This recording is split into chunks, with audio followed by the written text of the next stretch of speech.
So chapter 17 is how we turn the genes that we just talked about in genetics and that we learned about their structure in DNA, how we turn them into actual proteins.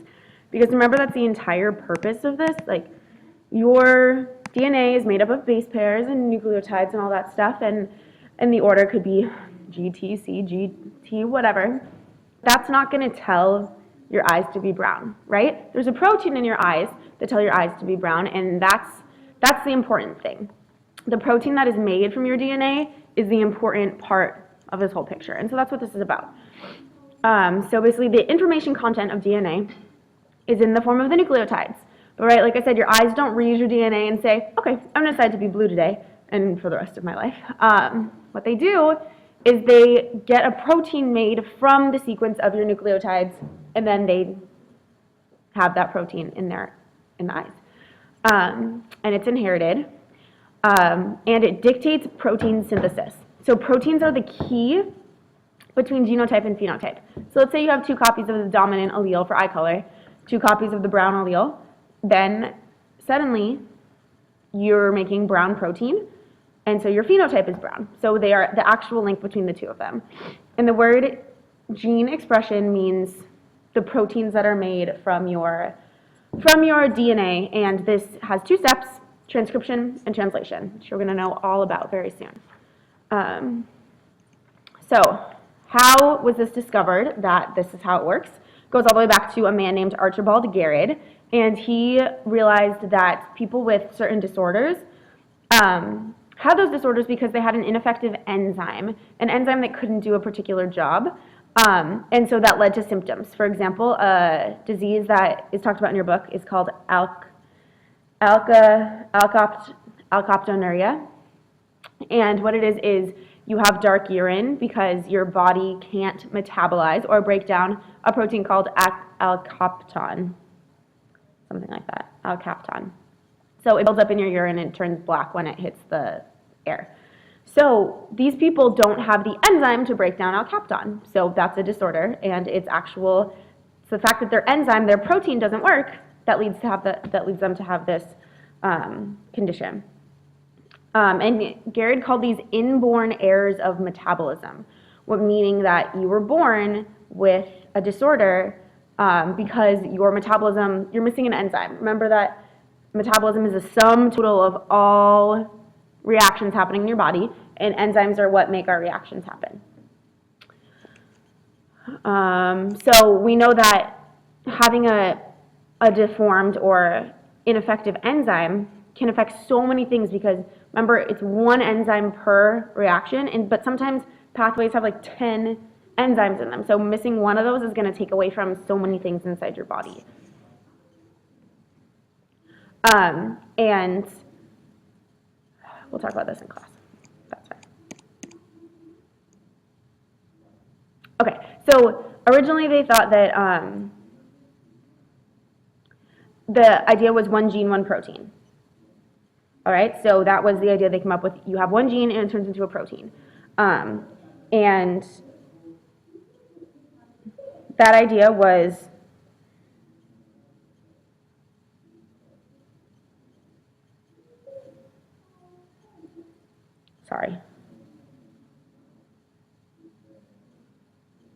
Okay, so the original idea was one gene, 1 enzyme. And that was changed to 1 gene, 1 protein, because not all proteins are enzymes. And then eventually they realized that the genes are actually not coding for a whole protein, but for a polypeptide. Remember that the quaternary structure of DNA, or of proteins, is many polypeptides put together. So you can have a protein that's made up of 4 different polypeptides, and they're all from different genes. So the hypothesis actually became 1 gene, 1 polypeptide, meaning you have 1 gene, and it codes for 1 polypeptide. And that was the hypothesis that, for gene expression, that originally stuck. So basic ideas about transcription and translation. Basically, we have our DNA. We need to, is there a picture? We have our DNA. We need to turn it into RNA for a couple reasons, which we'll talk about later. But we go from DNA to RNA to protein. And that is called the central dogma of molecular biology, meaning it is the basic belief. It's what everything is founded on. DNA to RNA to protein. So transcription is when we turn DNA into RNA. We make an RNA molecule from our DNA template. And then transcription is when we make our RNA. And then translation is when we turn our mRNA into a protein. And that step, the translation, happens at a ribosome. Ribosomes make proteins. So where's this picture? Okay, here we go. So we start off with DNA to RNA to protein. This is a bacterial cell. They don't have nuclei, so it's very simple and straightforward. DNA, RNA, protein. Happens all in the cell, nothing exciting. However, in eukaryotic cells, our DNA is housed inside of our nucleus, and the ribosomes are in the cytosol. So what happens is we turn DNA into RNA. Then there's some processing that happens here, meaning our initial RNA molecule gets changed a little bit until it becomes our mature messenger RNA. Then it leaves the nucleus and goes and finds a ribosome in the cytoplasm, and translation happens.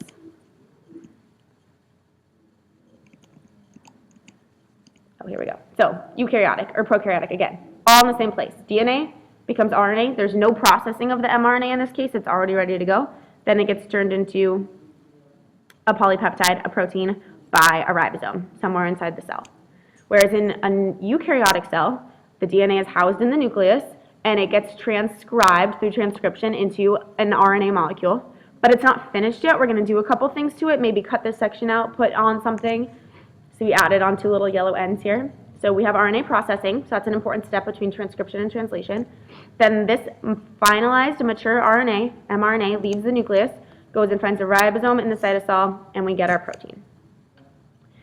So how are the instructions for assembling amino acids into protein encoded into DNA? So scientists knew that there were only 4 nucleotides and that there were 20 amino acids, so they knew that it wasn't like one nucleotide goes to one amino acid. They were able to figure that out pretty quickly. But they couldn't quite figure out what the rest of the sequence was.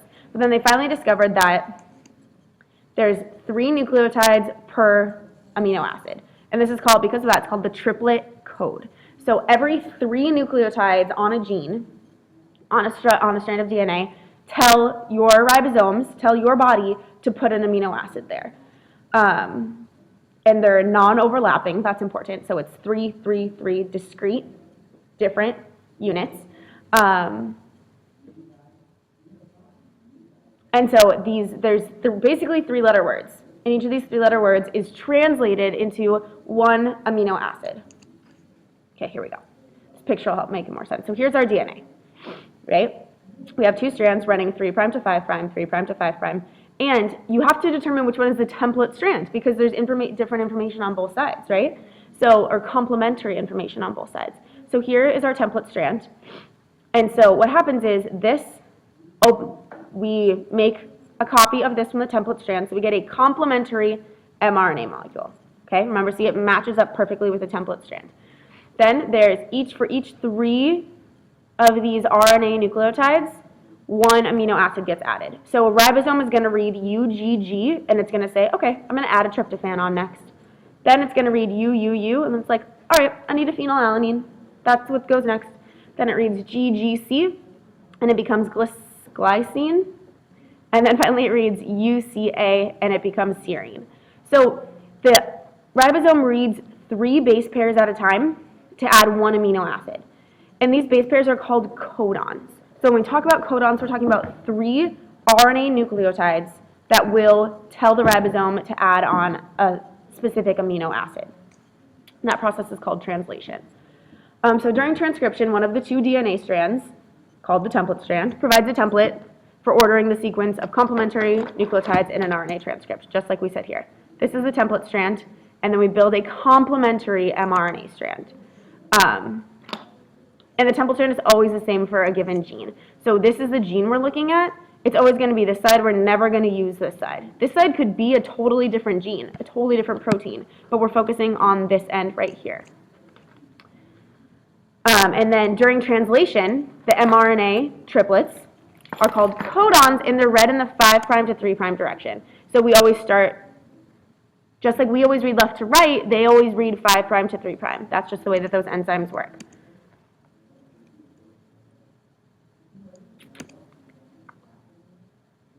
Okay, so let's talk about the code quickly. So this is like your Spanish-English dictionary. This is our mRNA to amino acid dictionary.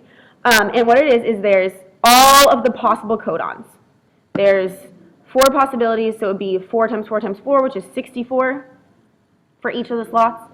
So we have 64 different possibilities, and each of them tells us a different amino acid to put on. So, for example, UUU gives us phenylalanine, but UUC also gives us phenylalanine. So there is more than one codon for most of the amino acids.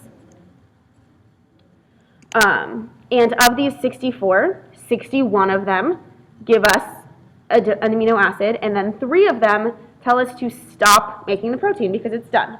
And these are called our stop codons. So they are right here, UAA, UAG, and UGA. Those are the 3 stop codons. Okay, so this is important. It says that the genetic code is redundant but not ambiguous. So redundant meaning that for most amino acids, there's more than one codon. So for proline, there's 1, 2, 3, 4 different codons that will give you a proline. So it's redundant. So we can have any one of those 3 and it'll give us a proline.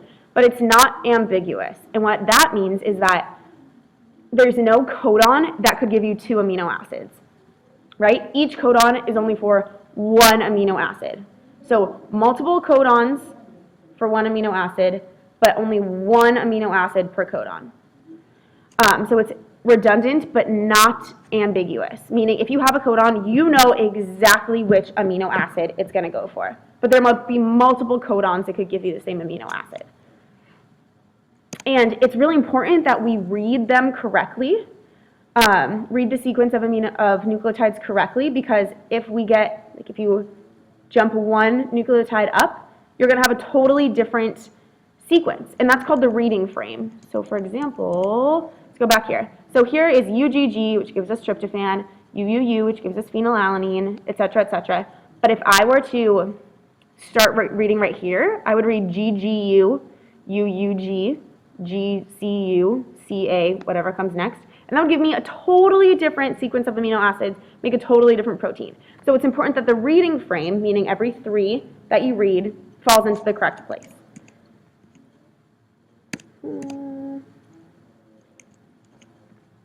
And the genetic code is universal. So every single living thing uses the same genetic code, has the same 4 DNA nucleotides, cytosine, thymine, guanine, and adenine.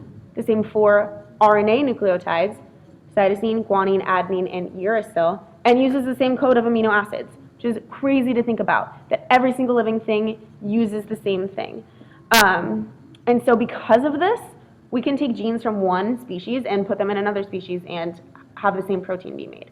So that's what a lot of gene therapies are for. We can take our genes, make bacteria grow them, that way we can make more of them, et cetera, et cetera. So the genetic code is universal across all living things. So basically here's, they put the firefly gene into a tobacco plant and into a pig. Or they put the jellyfish gene into a firefly gene, into a tobacco, and a jellyfish gene into a pig. You can see that they were actually glowing because the genetic code is universal. And that's it for 17.1.